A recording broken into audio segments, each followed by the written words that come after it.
Well, welcome to another episode of Rimshots with Sean, brought to you by Barstools and Bandtalk. And the joy in networking and the joy of getting to know people is that sometimes you've never met them. And this is a guy that we've talked quite a bit.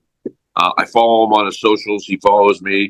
He's on the north side of Chicago, as he pointed out. The one, the only, a drummer brother, Mr. Drew Boyd. How you doing, sir? Hey, very good, Sean. Thanks for having me.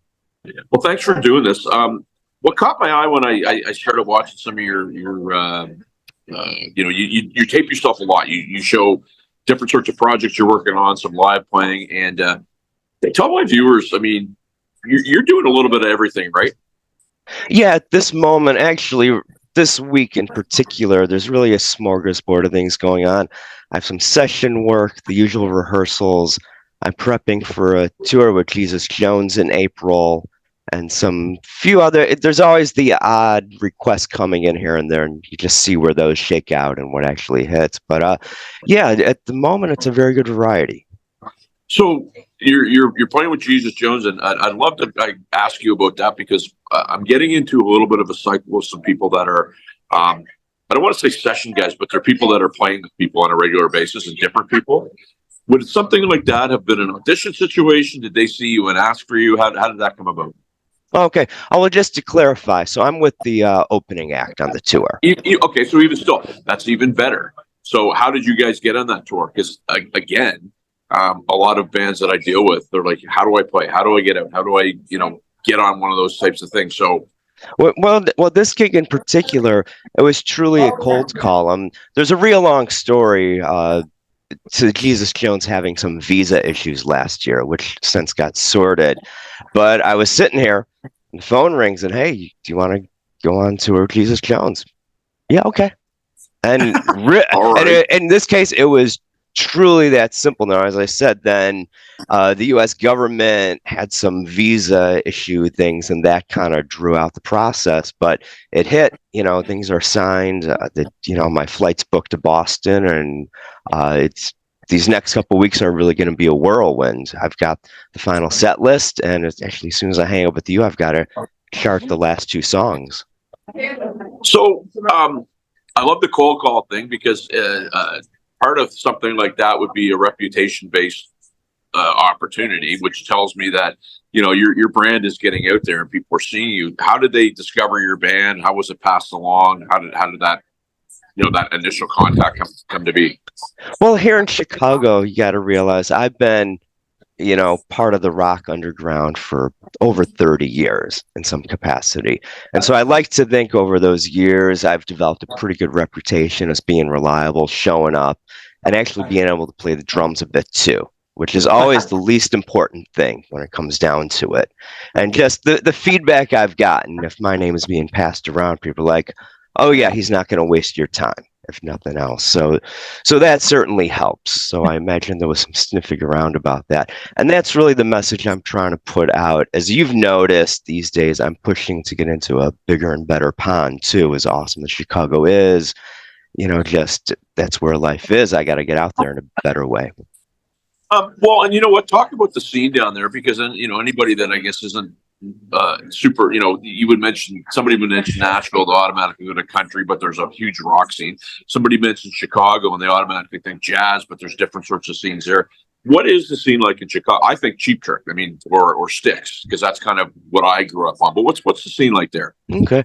Well, Styx is the south side. Cheap Trick is technically from Rockford, which really isn't. That's Northwest Illinois. Technically, that's not part of the greater Chicago region, but whatever, we're very happy to have them. How's that?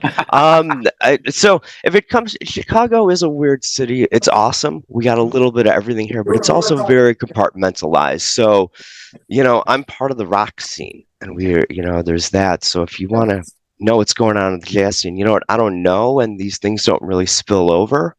But as far as rock and roll, it's here now. Chicago does have a history of kind of pushing forward, say, artsy indie rock bands, which isn't always my thing. And so that's what seems to get the most press. But no matter what you're into, it's happening here, and there's someone doing it very well. It's just sometimes you got to dig for it. So if I was to call you tomorrow and say, hey Drew, I'm gonna be in on a Tuesday night, we were to go out, would we be able to find a venue that would have a cool band on a Tuesday night, or is it a weekend type town? Oh no, Chicago is a 7-day-a-week town. I remember just a couple years ago, we had down the road from me, Metallica played Metro on Monday night, but I was off to Rosemount by the airport to see Judas Priest. So those are your options on a Monday night, Judas Priest or Metallica. Now that's a little better than usual, but even at that, say it's Chicago, do you want to go see some of the best blues on the planet? You can do that on a Monday night. You can go to the Green Mill or the Jazz Showcase. If nothing else, you can go hang at one of the rock bars and still find some people that are into what you're doing. So one of the things I notice about you when you play, and I find it very interesting because I don't do that. When you hold your sticks, you choke up quite a bit, kind of like Bonham used to do. I don't know if you notice that about your playing. I pretty much play almost on the very end. I find you choke up a bit. Is that conducive to your style? Is that something that you picked up on? How did you kind of to do that? Because I find for me, I don't have enough of a stick to use, but it's very interesting when I see you play.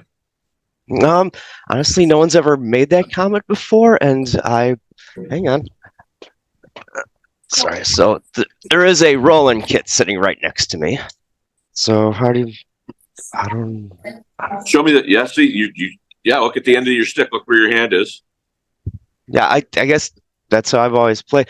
It might come from marching band in high school, perhaps. I bet you it does. Because one of the things when I talk to people that do that, it's I'm told by Jerome Pierce or whatever that it's about precision and keeping your volume in check.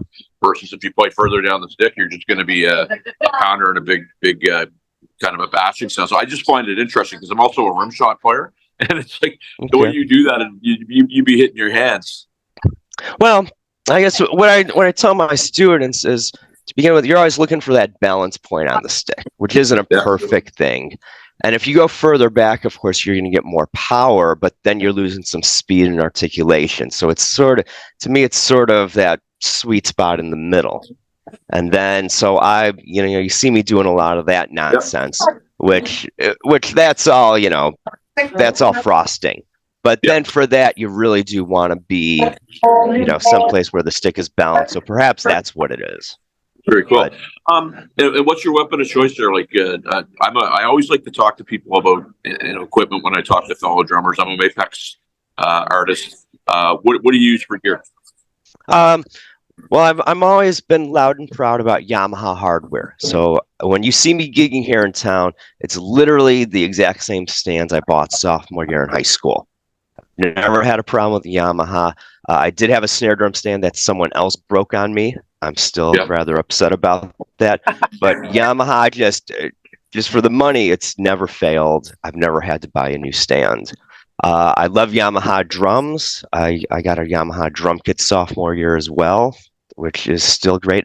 If you see me around town, typically I'm using my big old Slingerland set, the purple Sparkle, and that's that's a very specialized beast. It looks cool. It works in it is a ton of fun, but it's not the most versatile kit. That's really for impact, but yeah, when you get to wailing on that, especially in the studio, it is pretty cool. The problem is you got to carry it around because I have a 16-inch snare drum, an 18-inch high tom, a 20-inch floor tom, and then a 26-inch bass. Well, and you play them all very flat. Like I get the feeling if I went to your studio and put a level on your drums, the bubble would come up almost right in the middle. Well, you kind of have to. Just when you have a floor tom in front of you, you can't really angle it forward. And then two, with that, I'm very spread out. So you'll notice I rarely do rolls around it because in most cases it isn't feasible. So it really dictates how you play in a different way. But for the bands I play with where I use that, I mean, musically, that it all makes sense. But so once or twice I've had some people ask me, hey, can you bring that thing in the studio? And I'm like, oh no, you don't want it. Like, it's awesome, but it just won't work for you. So when you do your record, so I do a lot of studio recording with people. Most of the recording, I'll do some in town and in a standard studio where you just go and set up your drums. A lot of what I do is actually remote now using technology. I had one a couple of weeks ago where somebody needed 2 parts. It was like a 15-second job, but you had to be, I guess, roll with the punches to be versatile. Do you have one or the other in terms of what you're doing? Are you going mostly to the studio to play, or are you doing it remotely, or how do you break that up? It's about 75% remote. Lately, I do have more local artists calling me. So in that case, they're picking the studio, and they just Saturday I'm going in. So it's okay. Just tell me what time to be there. So that's really easy. But otherwise, there's a couple of different studios I use here in town. I have one main go-to, and then there's a couple others just depending on the project. Sometimes you need something a little different. But another great thing about Chicago, since you asked earlier, is we have no shortage of really top-notch studios here. That's good to know, because I mean, you never know, I guess, in any given city what you're going to have. I mean, everybody, you could set up an amazing studio in your basement, but to still be able to go into that, legendary sort of studio is I think pretty cool and an experience that everybody should get to do once or twice in their life. Oh yeah, and it's I mean, if you're going to do it for real, if you want to put it out there, I know a lot, there's the home studio, but when someone's paying me, I have to hand them over a professional product. It can't be like close or, kind of nice. So by going in these studios, I know the people there, and I know what they're going to pass back to me, is something I can hand to you and be confident in too. Because ultimately, we're not friends hanging out doing something. You're paying me to provide you a high-end product. So that's all very important. Having the mics, having the right acoustics. In Chicago, being an old Ludwig town, every studio has an old Ludwig kit, and you always know that's going to sound good. So I just, with that, I have a lot of confidence in what I send out to people, that it's something usable, and ultimately, because in many cases, I really don't know what they end up doing with it. I never hear the end results. Yeah, people ask me about that too, and I'm this year maybe of 20 projects that I ended up doing, I only heard 2 songs, so it was kind of interesting, right? And people don't get that. I mean, you're paid to do a job, and you're not paid to really ever worry about it after it goes off to where it's going to live. Oh yeah, definitely. So yeah, I guess that's the downfall of what we do is like, you put all that time in and get your head in there, and then poof, it's off, and you hope, hey, let me know when that's done. I'd certainly love to hear it. Yeah. And oftentimes it's uncredited. Sometimes, like, people don't realize that as well. You might be credited, and then sometimes you're not, and it's just kind of whatever the gig is, you decide, right? Yeah, so you have to become very detached from it too. That's something I've learned over the years. Just give it your best, and off it goes. So you mentioned you have students. Yes. So this run that you're gonna do, how's that going to impact them? Are you going to be able to maybe do Zoom sessions, or are you just going to put it on pause while you're out? What does that look like for you? Well, I teach at a local school here. So the advantage of that is whenever any of us go on tour, there's always someone to cover. So actually it's pretty easy. I just tell them, hey, I'm going to be gone these dates, and they say, okay, great, thanks for letting us know, and someone else covers it, and we all do that back and forth. Actually last night I was covering for someone else's students. I had some open slots, so no problems there. That's pretty easy. Fantastic. So last question, Drew. I mean, you and I kind of happen on each other through the good old internet, and we've become, I guess, friends through Facebook and social media and all that, but how can my viewers find out what you're up to and tune into your channel and see what you're doing? Well, social media, just like you did. There's the Facebook, the Instagram, or the good old-fashioned website, www.drewbloodonthedrums.com. Although really for the day-to-day, it's all about the Facebook and Instagram.